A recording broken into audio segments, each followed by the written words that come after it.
Alrighty, so at this point we've got the UVs unwrapped, right? And if you have a little bit of distortion kind of up on the top of the kind of knob of the antenna, that's okay, right? That kind of level of distortion will not really have any significant negative impact on your actual texture painting later on. But remember, you're wanting kind of the checkerboard to look pretty darn checkerboard for the model itself. As we go on, I'll kind of introduce you guys to a few more of the options for the UV unwrapping tools. Don't want to overwhelm you too much on this first model, right? We want to kind of go over all the fundamental things we're going to do the whole year, but you know, in a simpler form, right? We didn't do toes and fingers on a character or a real face, you know. But I did want to kind of make sure that in these videos we go over all the basic stuff we're going to keep seeing on later models and later projects. So as we go on, I'll introduce you a few add-ons, like I said before, for UV unwrapping. We never really looked at the live UV unwrap feature, which can help you to minimize some of this distortion. But I found one of the more effective ways is just add a seam or two, and you can always sew them back together if you need to. That's the kind of thing we'll see more as we go on later projects. This is going to be good enough and give us a pretty darn good UV unwrap that'll work well for our texturing. So remember, that's what you're kind of looking for. You're looking for that checkerboard. Now, at this point, we can see that the checkerboard's looking pretty good on the whole model, so we don't really need it on the whole model anymore, right? So one of the easier ways you can just kind of get rid of this off of that default material and everything is, remember, there's kind of right here this little kind of red kind of sphere, right there. It's coupled down from the blue wrench. Remember, I'm in the UV editing workspace also. And in there you'll see is your material itself, right? It's a principled BSDF. This is actually Pixar's kind of physically accurate, physically based shader, right? And it's quite powerful and quite cool. And we're going to be using it as our main one. It's kind of the default one. And any of you guys that took me with my last year, remember there was a metallic slider for Arnold Standard Surfaces. Arnold Standard Surface is based on something pretty similar. So you'll see that Blender has a nice material system in here with lots of cool controls, and we'll see some of the basic ones here, right? Not all of these, but some of the basics. And as we go, I'll do more. Eventually, I'll show you guys how to use emission to get glows. And in Eevee, they look amazing, man. And you can get bloom. Seriously, we're gonna do some glows on our science fiction environment stuff that's gonna knock your socks off in Blender's real-time render Eevee. So, but remember, if you click on that red sphere, it does bring up kind of your material area, right? And you'll see at the very top is your material. You can actually name it, right? At this point, we're not really creating individual materials for each of these, so we're not going to worry about that. It's just kind of the default material that's on everything that's in the scene. So what we want to do is we want to go to the base color section, right? And you'll see there's stuff already plugged in here, right? That's because we actually earlier, right, plugged this in, right? That was kind of one of the things where we created the texture here in earlier videos, although you can create it from here as well. And then we just made sure to kind of pick it as that active one. Now the cool thing is you'll notice that right here there's a little kind of options, right? Not only if there's multiple textures can you browse for what's already loaded into Blender, but if you wanted to make like an open one from outside, you could do that. If you wanted to make a new one, right, instead of kind of doing it here, but that's basically doing the same thing, right? Same kind of stuff right up here in the UV editing window. But you also have it here. And there's also this X. And when you click on that, I kind of already showed this on an earlier video too, because I kind of wanted to re-show you how to plug it in. So I'm going to click on that X, and you'll notice what it does is it actually unplugs the texture. Now it does make this kind of go to like this black because there's still an image plugged in, but we don't actually have a specific image attached to that. So it's kind of using this kind of default black render result image. So one of the things that's interesting, though, is if you click back on this, right? So if you actually click back on the image texture here itself, what you can do is you can go to remove, right? And what that does is it just removes that all together out. If you want, you can pick a kind of darker gray, all right? And you're back to there being nothing plugged into the base color at all. Right? No texture at all. So kind of neat. Once you start getting used to this, Blender's material system, even from here, is actually quite user-friendly and easy to use. So in this case, we can just kind of unplug that texture because we already know the distortion's pretty good, right? We were just using that as a preview to see, hey, everything's looking pretty checkerboard. So at that point, we could just get rid of it. We don't need to have it plugged in anymore. We're good to go. So just want to kind of briefly reiterate that that is something we could do, and that's something we should probably do at this point because we're eventually going to be plugging our own different textures in, and we're going to have two separate materials for each of these objects. So now what I want to start to do is introduce you guys to sculpting. right? We're going to do a couple of videos on sculpting. So today's really just going to kind of be an introduction. Hey, how to get rid of, how to unplug that texture, a little bit more about the material stuff, and how to start our sculpting. So at this point, what we want to do is, it's once again a good idea to go back to up here, right? Because right up here are our layouts, right? And they're really nice. This is actually one of the biggest changes that they did from when they went to the 2.8 series, is they added this. And this has actually become reasonably popular, right? Maya has a version of this. It's kind of like a little pull-down menu on the side over here. My students that were with me last year remember that. Modo actually has this. In fact, the way Blender does, it's more like Modo, because if you've ever used Modo, which used to be my favorite, now Blender is. Modo's still pretty awesome, but, you know, Blender's just as awesome, in some ways better, and free. Modo's not as expensive as a full professional license of Maya, but still pretty great software. Just I find Blender is just as cool, and the cost you can't beat. But this is a little more like Modo, where they kind of have these nice little tabs right up here at the top. And we know we've spent some time on the modeling one. It kind of has the focus modeling tools. We started showing off, hey, the UV editing ones. As we go on, we'll start to look at like rendering, shading, and compositing for stuff, as well as the texture paint. So we're going to really take advantage of a lot of these. But in this case, we want to go to sculpting, right? We want to go to the sculpting one. And you'll see once we go into the sculpting one, of course, our navigation still works the same, right? Alt-left, rotate your camera. Alt-middle moves your camera. Alt-right mouse button zooms your camera, right? But you'll now see we actually have a more focused interface, right? This stuff's all the same on the side, because that usually is the same on the side there. Remember, we have our little kind of outliner here, which really this is Blender's version of outliner from my students.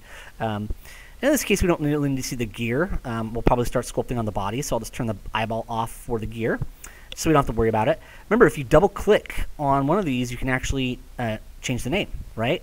That's how I changed and gave these specific names. You just double-click on it, and then it's editable, and you could type in whatever name you want. Later on, for more complicated scenes, I'll start to talk to you about how to create your own collections. That's kind of like groups. It's pretty similar to groups. And they're actually quite easy to create, right? You just right-click, and you could just do new, right? And then you could actually just drag and drop whatever objects you want into those, rename them, turn the eyeball off and on.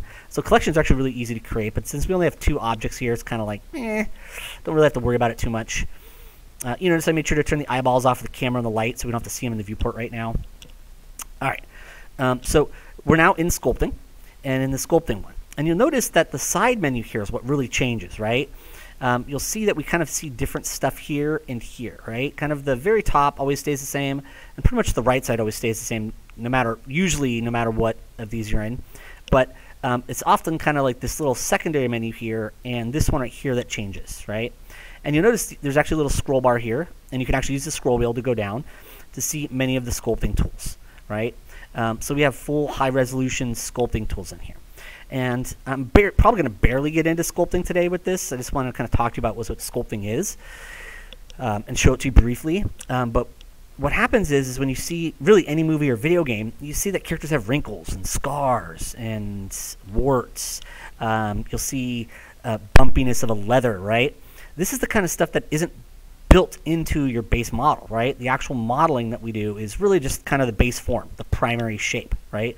The core appendage forms, the core silhouette shapes. That's what that modeling is.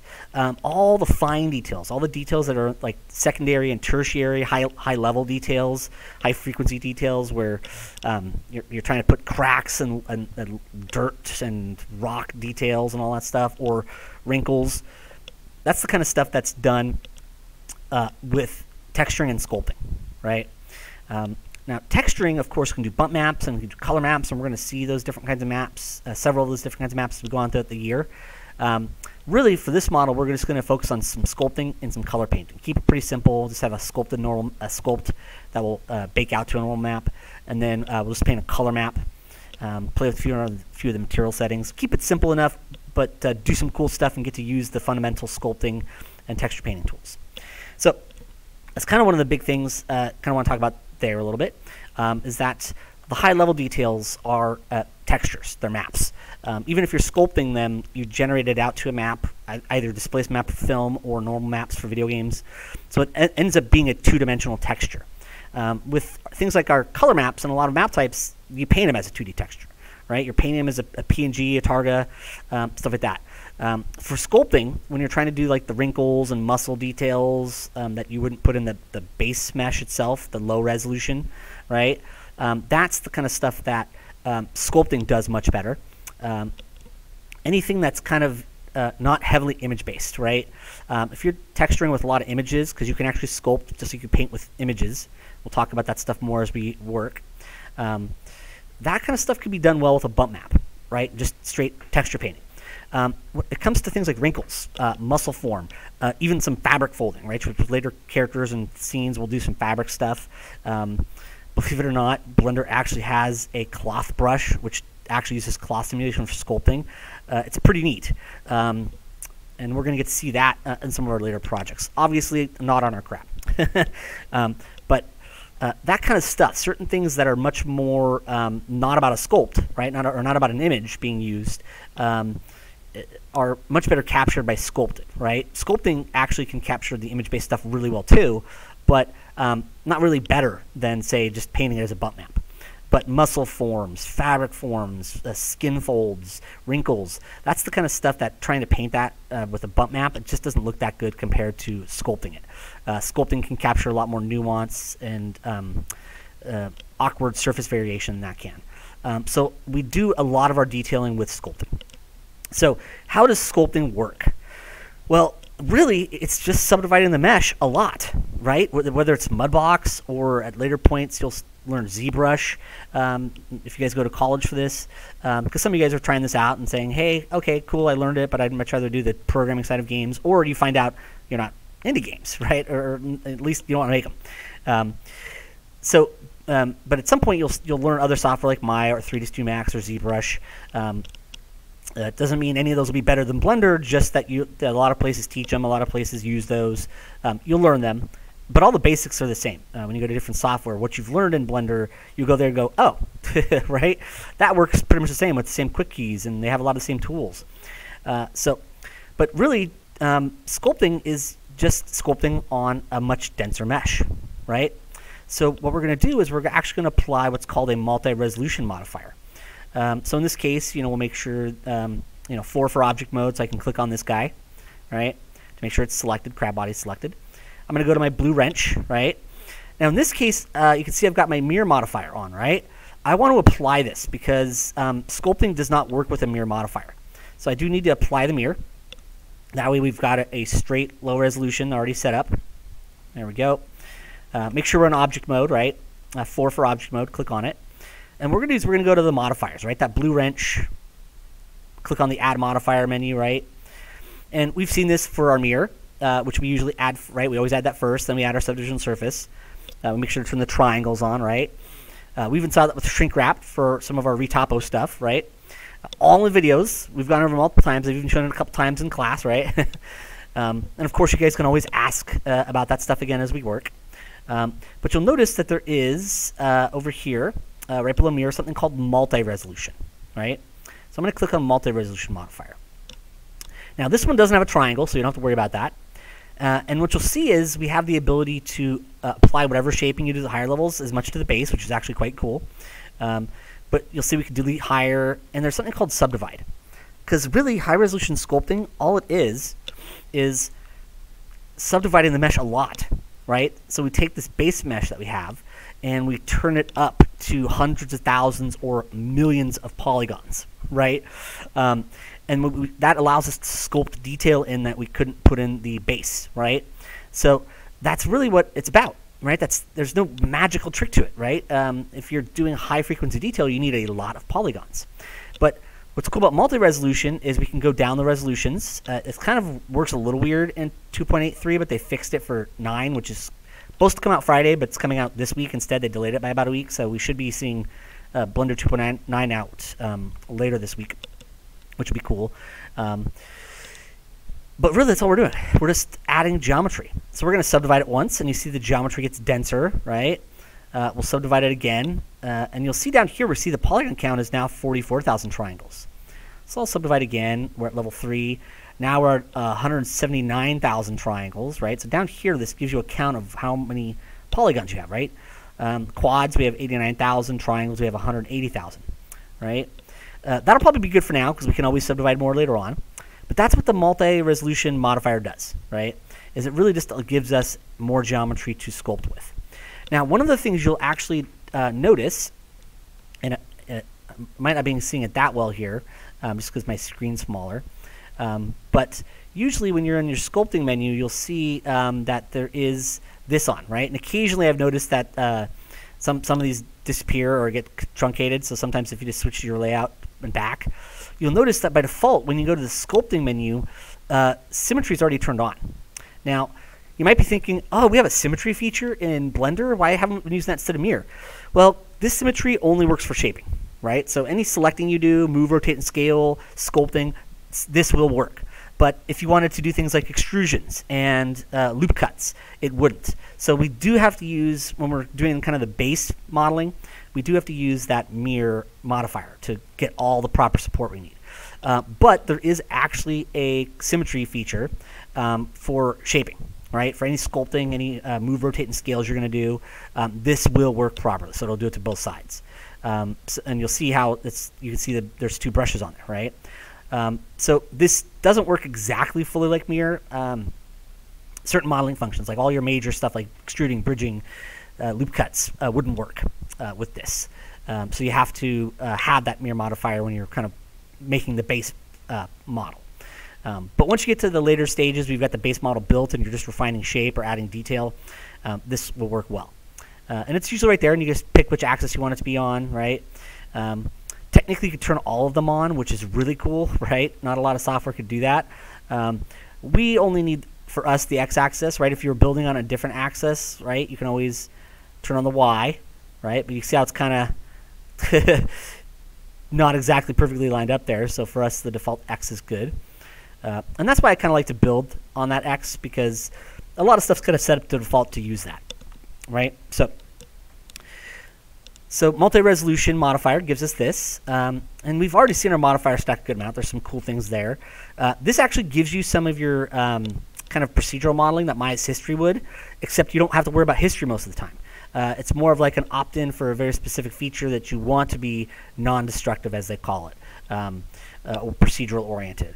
And this is the way a lot of software actually works. Blender works this way, 3D Studio Max works this way, Modo works this way. Maya is kind of the odd one out in the way it used kind of history's on and it gets messy, and a lot of you guys remember how annoying that could be. We don't have to worry about that in Blender, which is great. So I just wanted to do a little bit of sculpting here because I just wanted to show you how to get the multi-resolution modifier on there. I want to talk about what sculpting was, kind of get you to see the interface and some of these things. It's just meant to be an introduction video to sculpting. We're going to do a couple more of them. So in this case, I'm just going to do a little bit of sculpting here, right? Now, you'll notice that we have up here a lot of brushes. Kind of the blue ones are your big ones, right? We have draw right here, which is a normal one. This one will kind of draw it, but it'll be a sharper shape, so more creased. There is a crease brush down here, which is awesome. I'm not going to use it today, but we'll see it pretty quickly because it's great for doing fat folds, wrinkles. So you have many things here. You even see there's a smooth and a lot of other ones down here like pinch, right? Grab for shaping. So we'll kind of get into more of those as we go along. But I think we'll just use the standard one. And one of the things we'll see is that we have our strength right up here for the brush. But we also can actually have it use strength pressure. So if you have a Wacom pen or a Wacom tablet, this will take that into consideration. Of course, we can always turn that off. It's really easy to turn off and on. We can also just left-click drag and that strength to make the strength a lot lower, right? You even see that you can have your size pressure enabled. So really easy to get to those right there. You can type in numbers. The actual bracket keys, right? The ones that are kind of next to P, in between P and Enter, right? The bracket keys kind of go up and down your units by 5, right? Of course, you have the radius drag right there as well. But if you use those brackets, it can be a little bit quicker, easier way to kind of get to your different sizes. Now, one of the cool things, and this is pretty universal no matter what sculpting you're doing it in, Mudbox, ZBrush, they all pretty much use a lot of the same quick keys. Actually, ZBrush is a little bit different, but not much. Left mouse button, you can see how you just hold down your left mouse button, you drag, and it starts to pull out the shape. Right? So it's starting to pull it out a little bit. If you hold down Control, it inverses it, right? Although you'll see it right here as well. So if you just want to not hold down Control and just do it negative so it pushes in instead of pulling out, you could do that, right? So when you actually see this up here, really excellent interface, really easy to get to these things, but there are cookies for that. Control will automatically inverse. So you see when I hold down Control, it allows me to kind of push in, right? So just regular left mouse click pulls the surface out, right? So I just hold down left mouse button. I'm doing this with the mouse. You see how it starts to pull out that shape? So I can just kind of left mouse button over this. And I'm doing this with the mouse. It is easier if you have a Wacom tablet. And then I can hold down Control to kind of inverse, right? Now, if you want to soften some of these areas, if you hold down Shift, that'll smooth it, right? That is actually a brush right here, right? So keep that in mind, that as you work, right, you can hold down Control to inverse it. You see how it kind of allows me to push in that form a little bit. You can maybe kind of define those creases around the leg a little bit more there. And then we can hold down Shift to kind of soften it. See how it kind of softens those areas, kind of blends them a little bit better. And you see how it's kind of just this push back and forth, right? Hold down Control to push in. Left mouse button to sculpt out. I can even hold down Control down here to kind of maybe enhance these areas a little bit more. See, we can kind of start to bring out some form there. So at the core level, one of the big things you can start with is just left mouse click to kind of pull out some form. Shift to soften or smooth it out a little bit. And even Control to kind of inverse it, right? So that it pushes in instead of pulling out. And you notice we can start to sculpt. Now here's the thing. You see the preview here? If I go down, you see how it kind of shows less detail, particularly if you go to, like, say, 3, right? Or just 4. You'll see there's less detail there, right? And then as we turn this up, because you don't really see the preview in sculpt mode, so you see how if you go to 4 for object mode, you can see how it's trying to propagate it the best it can to those lower levels, but it really can't, right? Because it's sculpting at level 3, not level 0. Now, if you ever want to get your sculpting stuff back, right? Because we're in the sculpting one, you see how by hitting 4, I went back to object mode. If I kind of left click on the object mode pull down, we know we have edit mode, but we also have sculpt mode right there. 5 is the quick key for that. So you just have to hit 5, and it puts you right back into your sculpting. You will notice, though, in the 2.8 series that in sculpt mode, you can't really, they kind of disabled that for 2.83 because there was like a bug in it or something like that. They've re-enabled it and brought it back an improved multi-resolution for 2.9, so we should see that coming up later this week. Not a big deal, though. It doesn't really affect us that much. But you can see that we are really just subdividing it to add more polygons, and those greater polygons allow us to do more form and detail, right? I can hold down Control to kind of push in here a little bit, right? And it's really just kind of working on more polygons there. And I can hold down just regular left mouse button to pull out, and Shift if we want to smooth some areas out a little bit, right? So there's already some great quickies for that. And of course, the moment I hit Control S, it'll save all of that sculpting, right? And I think that's a great place to stop for the intro to sculpting video. And I'll present you guys with some more ones later.